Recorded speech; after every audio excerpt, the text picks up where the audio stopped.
الحمد للہ والصلاة والسلام علی رسول اللہ۔ اگر کوئی مغرب سے قبل سو جائے اور اگلے روز فجر کے بعد اٹھے تو کیا اس کا اگلے دن کا روزہ صحیح ہوگا؟ سوال کیا گیا ہے، کل میں مغرب سے پہلے سو گیا اور فجر کے بعد میری آنکھ کھلی تو کیا میں آج کے دن روزہ رکھ سکتا ہوں یا نہیں؟ رہنمائی فرما دیں۔ الجواب بعون الوہاب۔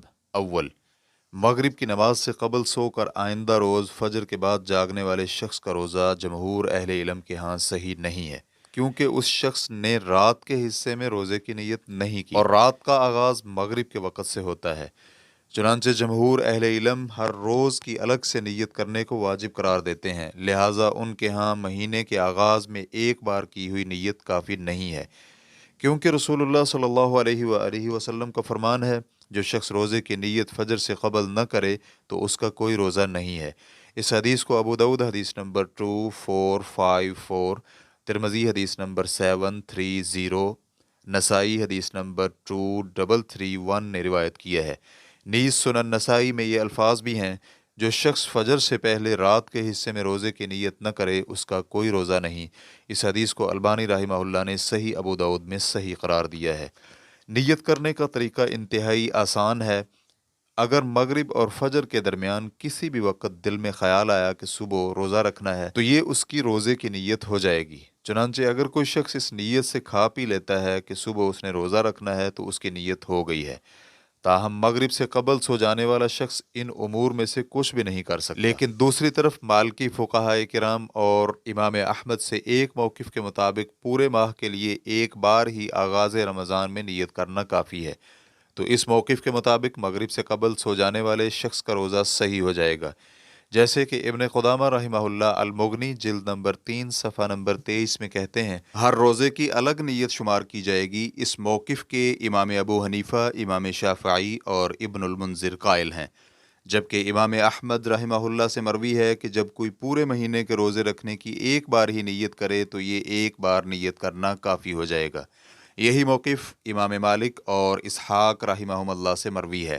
اس کی وجہ یہ ہے کہ اس نے روزوں کی نیت ایسے وقت میں کی ہے جب روزوں کی نیت کرنے کا مناسب وقت تھا، اس لیے پورے ماہ کی یک بار کی ہوئی نیت بھی اسی طرح صحیح ہوگی جیسے کہ ہر روزے کی نیت رات کے وقت کرنا جائز ہے۔ ہماری دلیل یہ ہے کہ چونکہ رمضان کے روزے واجب ہیں، اس لیے ہر روزے کی رات کو نیت کرنا اسی طرح ضروری ہے جیسے کہ فرض روزوں کی قضاء میں رات کے وقت نیت کرنا ضروری ہوتا ہے۔ نیز اس کی ایک دلیل یہ بھی ہے کہ ایک روزے کے فاسد ہونے سے پورے ماہ کے روزے فاسد نہیں ہوتے۔ نیز ہر روزے کے درمیان میں بہت سی ایسی چیزیں آتی ہیں جو روزے کے منافی ہیں، تو اس کا حکم بھی قضا جیسا ہوا، لہٰذا پہلے دن کے روزے کا حکم دوسرے دنوں کے روزوں سے الگ ہوگا۔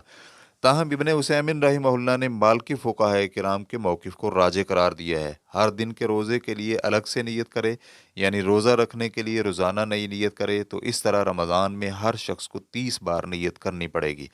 اس موقف کی بنا پر اگر کوئی شخص عصر کے بعد رمضان میں سو جاتا ہے اور آئندہ روز طلوع فجر کے بعد ہی بیدار ہوتا ہے تو ایسے شخص کا اس دن کا روزہ صحیح نہیں ہوگا، کیونکہ اس نے رات کے کسی بھی حصے میں روزے کی نیت نہیں کی۔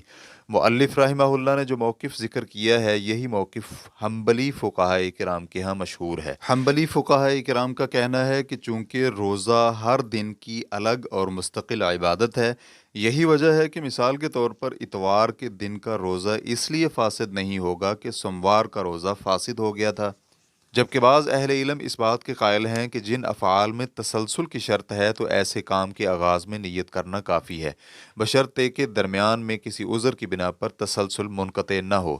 اگر منقطع ہو گیا تو نیت دوبارہ کرے گا۔ اس بنا پر اگر کوئی شخص رمضان کے آغاز میں پورا ماہ روزے رکھنے کی نیت کر لے تو اس کی یہ نیت پورے ماہ کے لیے کافی ہو جائے گی، چنانچہ کسی عذر کی بنا پر تسلسل منقطع ہو جائے، مثلا رمضان میں سفر پر چلا جاتا ہے تو سفر سے واپسی پر روزے کی الگ سے نیت کرے گا۔ سفر سے واپسی پر تجدید نیت ضروری ہے۔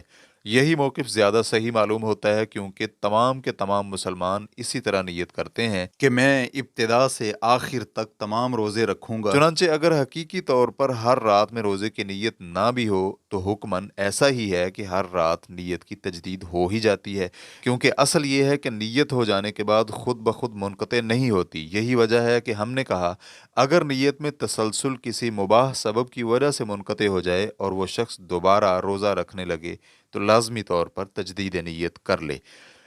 اس موقف پر دلی اطمینان حاصل ہوتا ہے اور لوگوں کے لیے اسی پر آسانی سے عمل کرنا ممکن ہے۔ ماخوذ از الشرح الممتع جلد نمبر 6 صفحہ نمبر 356۔ تاہم محتاط یہی ہوگا کہ جمہور علماء کرام کے موقف پر عمل کیا جائے کہ دن کا بقیہ حصہ اسی طرح بغیر کھائے پیے گزاریں اور اس دن کی قضا دے دیں۔ یہاں یہ بات بھی واضح رہے کہ اختلاف اس صورت میں ہے کہ اگر کوئی شخص مغرب سے پہلے سو جائے اور فجر طلوع ہونے تک سویا رہے، تاہم اگر کوئی شخص رات کے کسی بھی حصے میں تھوڑی سی دیر کے لیے بیدار ہوا اور یہ نیت ذہن میں کر لی کہ میں نے صبح روزہ رکھنا ہے، تو تمام اہل علم کے ہاں متفقہ طور پر اس کا روزہ صحیح ہوگا۔ واللہ تعالی اعلم۔ اسلام کیو اے ریکارڈنگز مؤسسۃ الشیخ محمد صالح المنجد، المملکۃ العربیۃ السعودیہ، فتویٰ نمبر 338801۔ والسلام علیکم ورحمۃ اللہ وبرکاتہ۔